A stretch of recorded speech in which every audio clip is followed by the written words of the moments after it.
Doctor যে টুথপেস্টটা suggest করে সেই টুথপেস্টটাই বেশি প্লাস্টিক পাওয়া গেছে। বাচ্চাদের 6টা টুথপেস্ট পাওয়া যায় বাজারে, তার মধ্যে 4টাতেই এই পরিমাণ পাওয়া গেছে এবং সেটা খুব অধিক পরিমাণ।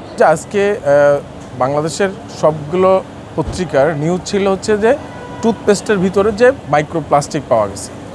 তো এইটা নিয়েই বেসিক্যালি আমাদের রিটটা ছিল, আর জনস্বার্থে রিটটা আমি দায়ের করেছি। আমি মোহাম্মদ আবদুল্লাহ আল মামুন। এইটার ব্যাপারটা হচ্ছে যে প্লাস্টিকটা একটা সংস্থা যে রিসার্চ করছে, সেই রিসার্চের যে মাইক্রোপ্লাস্টিকটা পাওয়া গেছে সেটা হচ্ছে যে পরিমাণটা এত বেশি, 20 থেকে 320। তো একটা টুথপেস্টের ভিতরে যদি 320টা মাইক্রোপ্লাস্টিক পাওয়া যায়, সেটা আমাদের দেশের, আমাদের মানুষের দেহের জন্য এবং পরিবেশের জন্য কতটা ক্ষতিকর। তো সেইটাই বেসিক্যালি আমার রিটের বক্তব্য ছিল। এইটা একটা তদন্ত আমরা চেয়েছি। আমরা 8 জনকে বিবাদী করেছি। তো সেই 8 জনের মধ্যে আমরা বলেছি যে 1 মাসের মধ্যে একটা তদন্ত রিপোর্ট দেওয়ার জন্য, যে এটা কতটা ক্ষতিকর পরিবেশের জন্য এবং মানবদেহের জন্য। আর একটা জিনিস আমরা দেখছি যে সবচেয়ে মজার ব্যাপার হচ্ছে যে ডাক্তার যে টুথপেস্টটা সাজেস্ট করে সেই টুথপেস্টটাই বেশি প্লাস্টিক পাওয়া গেছে।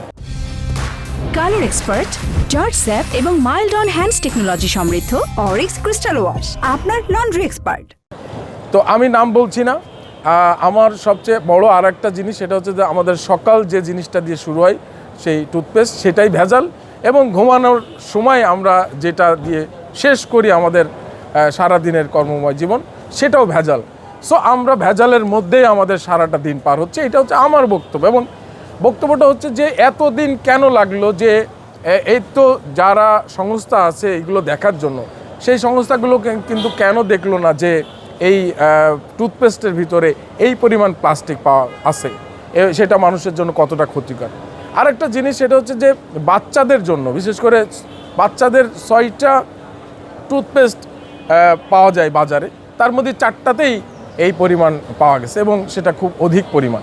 তো বেসিক্যালি সেটাই। আর আগামীকালকে এই মামলাটা অনারেবল জাস্টিস খিজির আহমেদ চৌধুরীর কোর্টে হয়তোবা মামলাটা শুনানি হওয়ার কথা আছে।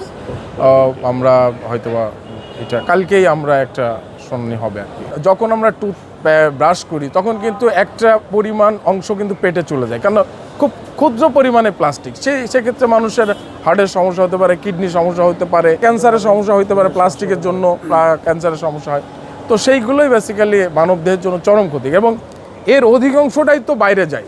এইটা জমে মানে প্লাস্টিকটা জমে কি পরিমাণ মানুষের, যেরকম এখন পানি কি পরিমাণ ক্ষতি হচ্ছে, প্রাকৃতিক কি পরিমাণ ক্ষতি হচ্ছে, সেইটা আমরা নিরূপণের জন্য একটা তদন্ত রিপোর্ট চেয়েছি।